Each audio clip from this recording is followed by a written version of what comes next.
DSC కోసం wait చేస్తున్నారు. ఏం తమ్ముళ్ళు డిఎస్సి వచ్చిందా అని మిమ్మల్ని అడుగుతున్నా. పెట్టాడా దుర్మార్గుడు అని అడుగుతున్నా. ఒక్క డిఎస్సి పెట్టాడా అని అడుగుతున్నా.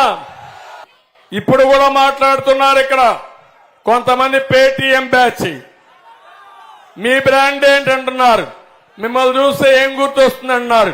నేను ఒకటే సమాధానం చెప్తున్నా. పేటీఎం బ్యాచ్ 11 డిఎస్సీలు పెట్టాం. ఒక్క డిఎస్సి పెట్టలేని అసమర్థుడు మీరు. సమాధానం చెప్పండి. ప్రతి ఏటా జాబ్ క్యాలెండర్ అన్నాడు, ఇచ్చాడా అని అడుగుతున్నా. గ్రూప్ 1 పెట్టాడా అని మిమ్మల్ని అడుగుతున్నా. గ్రూప్ 2 ఉద్యోగాలు వచ్చాయని మిమ్మల్ని అడుగుతున్నా. మళ్లీ నేను వస్తానే ప్రతి సంవత్సరం గవర్నమెంట్ లో ఉండే ఉద్యోగాలకు కూడా జాబ్ క్యాలెండర్ ఇస్తానని మీ అందరికీ హామీ ఇస్తున్నా. ఇదే కాదు, ఈరోజు పోలీస్ కానిస్టేబుల్ 5 లక్షల మంది సిద్ధంగా ఉన్నారు రాయడానికి. 25,000 మంది పోలీసులు నియమిస్తా ఉన్నారు. చేశారా తమ్ముళ్ళు? ఇక్కడుండే పోలీసులు కూడా చెప్తున్నా, మీకు టీఏ ఇచ్చారా పోలీసులు అని అడుగుతున్నా. డిఏ ఇచ్చారని అడుగుతున్నా. మీ ప్రావిడెంట్ ఫండ్ అన్నా మీకు ఇచ్చారని అడుగుతున్నా. మీ సరెండర్ లీవ్ అన్నా మీకు వచ్చిందని అడుగుతున్నా. వీళ్ళకే కాదు, రాష్ట్రంలో ఉండే 8 లక్షల మంది ప్రభుత్వ ఉద్యోగాలకి పీఆర్సీ కూడా ఎగనాం పెట్టిన దుర్మార్గుడి ముఖ్యమంత్రి. డిఏలు ఇవ్వని వ్యక్తి ముఖ్యమంత్రి. నెలవారీగా శాలరీస్ ఇవ్వని ముఖ్యమంత్రి. నేను ఒకటే హామీ ఇస్తున్నా, మళ్ళా ఉద్యోగస్తులకి గౌరవం ఇచ్చే బాధ్యత నాది, పీఆర్సీ ఇచ్చే బాధ్యత నాది.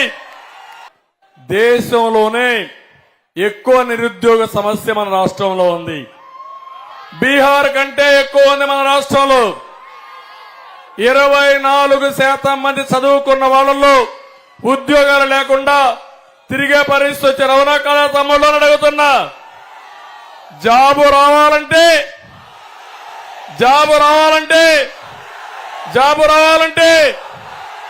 అది నా బ్రాండ్ పేటీఎం బ్యాచ్. నేను చెప్పుకోకల్లా, ఏ చిన్న కుర్రవాడిని అడిగినా, చదువుకునే పిల్లల్ని అడిగినా, యువతను అడిగినా ఉద్యోగాలు రావాలంటే బాబు రావాలనేది ప్రతి ఒక్కరూ చెప్పగలిగిన నగ్న సత్యం. అవునా కదా? నేను వస్తే పెట్టుబడులు వస్తాయి. అవునా కదా? జగన్మోహన్ రెడ్డి ఉంటే గంజాయి వస్తుంది, జే బ్రాండ్ వస్తుంది, డ్రగ్స్ వస్తాయి. అవునా కాదా అని మిమ్మల్ని అడుగుతున్నా. మీకు ఉద్యోగం కావాలన్నా గంజాయి కావాలన్నా? ఉద్యోగం కావాలన్నా గంజాయి కావాలన్నా?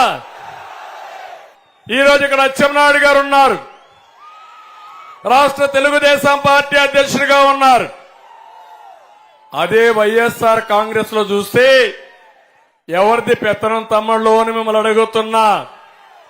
తెలుగుదేశంలో ఉత్తరాంధ్ర నాయకత్వం, రాష్ట్రానికి నాయకత్వం ఇస్తే వైఎస్ఆర్ కాంగ్రెస్ పార్టీలో విజయసాయి రెడ్డి, లేకపోతే సుబ్బారెడ్డి, లేకపోతే పెద్దిరెడ్డి, సజ్జల రెడ్డి, వీళ్ళ పెత్తనం ఈ ఉత్తరాంధ్ర పైన మీకు కావాలా అని మిమ్మల్ని అడుగుతున్నా. వీళ్ళొక నాయకులా అని మిమ్మల్ని అడుగుతున్నా. ఉత్తరాంధ్రకి ఆత్మాభిమానం ఉందా లేదా తమ్ముళ్ళు అని మిమ్మల్ని అడుగుతున్నా. మీ మీద అభిమానం దగ్గరకు వచ్చారని అడుగుతున్నా. కాదు, విశాఖపట్నంలో ఉండే భూములపైన ప్రేమ దొంగలకి ఆనకొండలుగా వచ్చి ఉత్తరాంధ్రలో భూములు కబ్జా చేశారు. ఎక్కడికక్కడ దోచేసే పరిస్థితికి వచ్చారని చెప్పి కూడా నేను మీకు తెలియజేస్తున్నా. ఏం తమ్ముళ్ళు, నాకు ముఖ్యమంత్రి పదవి కావాలనా? నేను అడుగుతున్నా, నాకు ముఖ్యమంత్రి పదవి కావాలనా? 14 ఏళ్లు ముఖ్యమంత్రి, మళ్ళా వస్తే ముఖ్యమంత్రే కదా. నాకు పదవి అనేది బాధ్యత. జగన్మోహన్ రెడ్డికి పదవి అనేది వ్యాపారం. ఆ విషయం మీరు గుర్తుపెట్టుకోవాలి. కడాన మా మిస్సెస్ కూడా నేను జైల్లో ఉన్నప్పుడు కొంతమంది కార్యకర్తలు అధైర్యపడిపోయి, ప్రజలు కూడా అధైర్యపడిపోయి ప్రాణాలు వదిలిపెట్టేశారు, దిగులు పడిపోయి చనిపోయారు. అలాంటి వారికి అండగా ఉండాలని, ఒక కుటుంబ సభ్యుడికి అన్యాయం జరిగితే ఏ విధంగా స్పందిస్తామో ఆ విధంగా మా మిస్సెస్ వీళ్ళందరూ స్పందించి నిజం గెలవాలనే కార్యక్రమానికి శ్రీకారం చుట్టారు. 6 నెలలు తిరిగారు. 203 కుటుంబాలను పరామర్శించారు. 95 నియోజకవర్గాలు తిరిగారు. 25 పార్లమెంట్లు తిరిగారు. 9700 కిలోమీటర్ల దూరం తిరిగి రాష్ట్రంలో నష్టపోయిన కుటుంబాలకు ఒక ధైర్యం చెప్పారు. అవన్నీ చూస్తే మాకింత శ్రమ అవసరమా అనిపిస్తుంది. కాదు, నేను చేసినా మా మిస్సెస్ చేసినా ఈ రాష్ట్రం కోసం చేశాను తప్ప ఏది కోరి ఉద్యోగం కావాలనో ఇంకోటి కాదు. కానీ ఇలాంటి సందర్భంలో మాకు మీరు అండగా ఉండి రాష్ట్రాన్ని కాపాడకపోతే ఏమవుతుందో ఆలోచించమని మిమ్మల్ని అందరినీ కోరుతున్నా. తమ్ముళ్ళు, ఈ రోజు ఒకటే నేను మిమ్మల్ని కోరేది, మేము త్యాగం చేశాం, నాయకులు త్యాగం చేశాం. పవన్ కళ్యాణ్ గారిని అయితే అడుగడుగునా అవమానించారు. మామూలు అవమానం కాదు, శారీరకంగా బాధ పెట్టారు, మానసికంగా వేధించారు.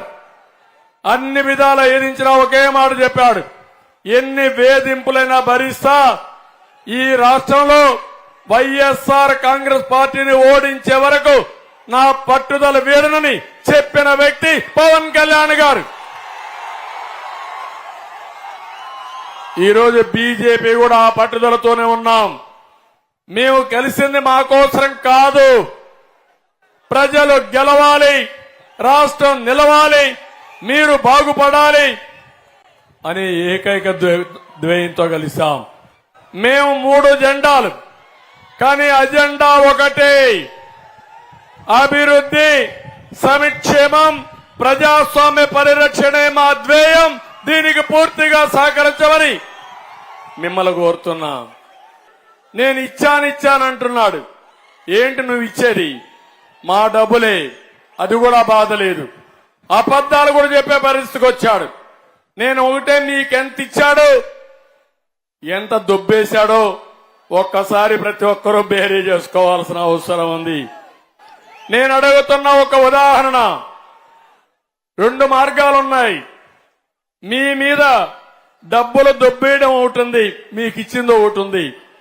దొబ్బేసిన దాన్ని ఒక లెక్క కడదాం, ఇచ్చిన దాన్ని ఒక లెక్క కడదాం. ఈ 2 కూడా బేరే చేద్దాం. మీకు గాని ఇచ్చుంటే నేను ఒప్పుకుంటా, అతను దొబ్బేసుంటే అప్పుడు మీరందరూ అతనికి శిక్ష చేయాలి సిద్ధంగా ఉన్నారా అని అడుగుతున్నా. దానికి ఎక్సర్సైజ్ ఏంటంటే, అతను దొబ్బేశాడంటే 1 లీటరు రక్తం, 1 లీటర్ రక్తం 1 లక్ష రూపాయలు. అంటే 1 లీటర్ రక్తం ఈక్వల్ టు 1 లక్ష రూపాయలు. మీకు ఇచ్చిన డబ్బులుంటే ఒక పువ్వు అంటే 1 లక్ష రూపాయలు. ఈ 2 లెక్కేయండి, మీకు ఇచ్చిందెంత, దొబ్బేసిందెంత. ఈ 2 లెక్కేసుకుని అప్పుడు వస్తే ఎవరొచ్చినా నువ్వేమిచ్చమ్మా, ఆడబిడ్డలున్నారు. నేను ఎప్పుడు చెప్పేవాడిని, ఎవరు ఎన్ని చెప్పినా బెస్ట్ ఫైనాన్స్ మినిస్టర్స్, భారతదేశానికి ఫైనాన్స్ మినిస్టర్ నిర్మలా సీతారామన్ కంటే తెలివైన వాళ్ళు మా ఆడబిడ్డలు. మగవాళ్ళు డబ్బులు ఇస్తే, మీరు సంపాదించే డబ్బులు చూస్తే ఎంత పిల్లల చదువుకు పెట్టాలి, నిత్యావసర వస్తువులు ఎంత పెట్టాలి, కరెంటు ఛార్జీలు ఎంత కట్టాలి, బడ్జెట్ తయారు చేసి అవసరమైతే మిగలు పెడతామా లేకపోతే అప్పు చేస్తామా, మొత్తం వడ్డీ కరెక్ట్ గా లెక్కేసేది మా ఆడబిడ్డలు. అవునా కాదా తల్లి? ఇప్పుడు మీరు లెక్క వేయాలి. మీ ఇంట్లో మగవాళ్ళని కూర్చొని పెట్టాలి. మొత్తం మీ ఇంట్లో నేను చెప్పిన లెక్కలన్నీ వేయండి. మొట్టమొదటిది మందు. ఏం తమ్ముళ్ళు, మందు బాబులు ఉన్నారు ఇక్కడ? ఉన్నారా లేదా? ఏమమ్మా, మీ ఇంట్లో ఉంటే తాగేవాళ్ళు ఉంటే లెక్కేయండి. ఇందులో నేనున్నప్పుడు 60 రూపాయలు క్వార్టర్ బాటిల్, ఇప్పుడు 200 రూపాయలు. అవునా కాదా తమ్ముళ్ళు అని అడుగుతున్నా. అది కూడా నాసి రకం. అది తాగితే అనారోగ్యం, మళ్ళా హాస్పిటల్ ఖర్చులు అవుతాయి. లెక్కేసి 1 రోజుకు 140 రూపాయలు చొప్పున నెలకు సంవత్సరానికి ఎంత అవుతుందో మీరు లెక్కేయండి. 5 ఏళ్లలో మీకు ఎంత భారం పడింది లెక్కేయండి. 140 30 రోజులు 12 నెలలు 5 సంవత్సరాలు. నేను లెక్కేస్తే మీకు బొక్క ఇతను దొబ్బేసేది 2,50,000 రూపాయలు. అవసరమైతే మీరు కాగితం మీద పెట్టండి. కాగితం మీద పెట్టి 2,50,000 అంటే 2.5 లీటర్లు బ్లడ్ మీ దగ్గర నుంచి తాగేస్తున్నాడు జలగన్న.